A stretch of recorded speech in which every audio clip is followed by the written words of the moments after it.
저도 지금 현재 14년째 직장 생활을 하고 있는 직장인입니다.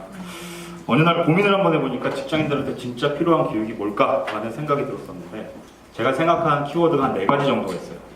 우리한테 닥쳐올 미래, 그리고 실제적으로 회사 생활을 시작할 때 노동법 관련된 부분, 그리고 새로 집을 얻을 때 부동산 계약 관련된 점, 그리고 내가 지금 돈을 벌기를 시작을 했는데 앞으로 돈을 어떻게 벌어야 되고 그것을 어떻게 관리해야 될지에 대한 생애 재무 설계, 그리고 마지막으로 가장 중요한 부분은 내가 어떤 일을 잘할 수 있고 무슨 일을 해야 될까라는 5가지를 생각해보고 있습니다.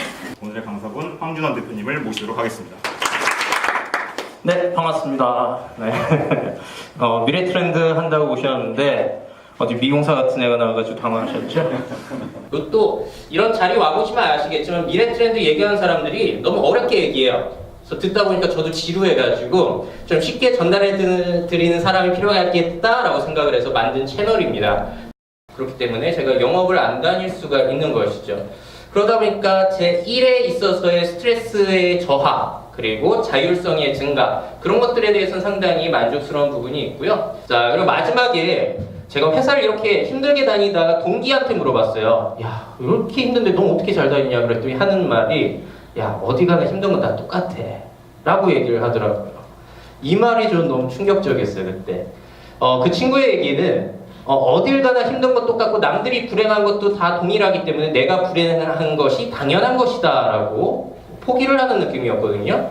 혹시 동물한테 사고 능력이 있다면은 물어본다면 어떨까요? 동물한테 만약에 이 곰한테 야, 너 야생에서 살래? 동물원에서 살래? 라고 한다면 어떤 선택을 할까? 라는 생각을 해봤어요. 여러분은 어떤 선택을 할 것 같으세요? 곰이?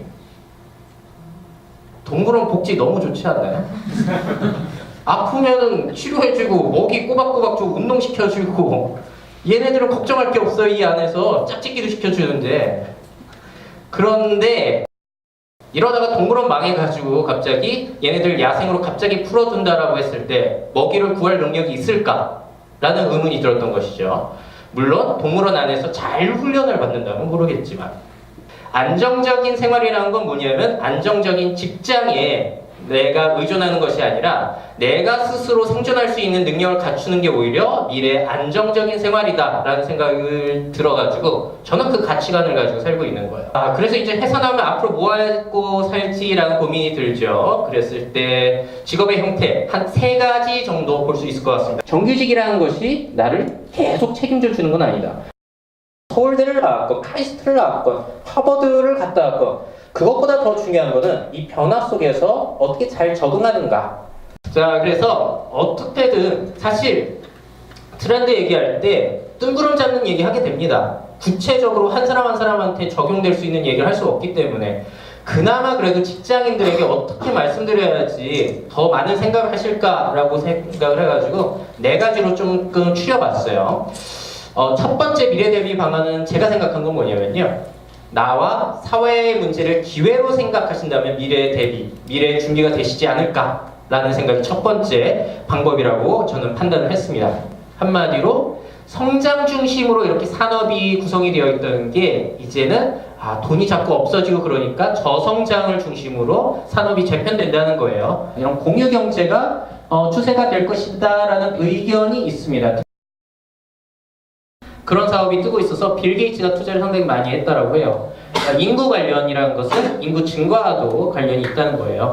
우리나라에서 내가 직업을 구하지 않는 정부에서 돈을 주고 정부에서 안 주면 교회에서 밥 먹여주고 교회도 아니면 뭐 자원봉사자 절 같은 데서도 밥은 먹여주잖아요. 굶어 죽는 건 아니라는 거예요. 국가 산업의 틀에서 볼 때 고용이 거기서 많이 창출되고 국가 성장 동력으로서 의미가 있지만 사실 개개인과 유망 직업이 그렇게 상관관계가 있나요? 저는 한국 최고의 직업 방송을 이거라고 봐요. 마이리틀 텔레비전. 여기 보면요. 앞으로 절대로 사라지지 않을 직업들 여기 다 나와요.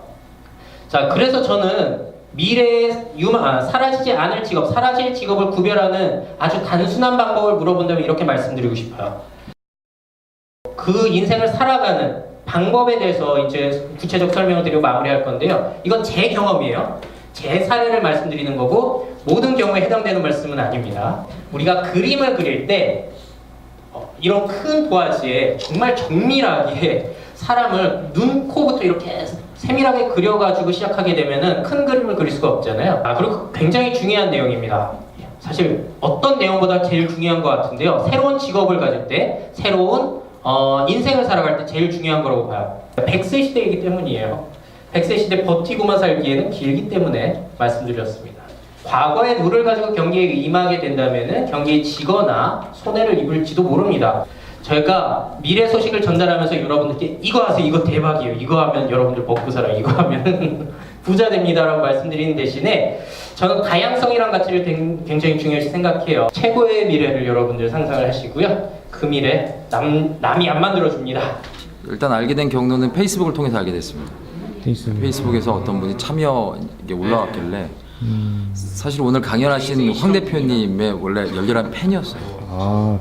가장 우리 모두가 두려워하는 게 뭐냐면 우리의 자리를 인공지능이라든지 아니면 현재 기술들이 빼앗아갈 거라는 거였죠. 그것에 의해서 가장 먼저 생기는 건 두려움이거든요.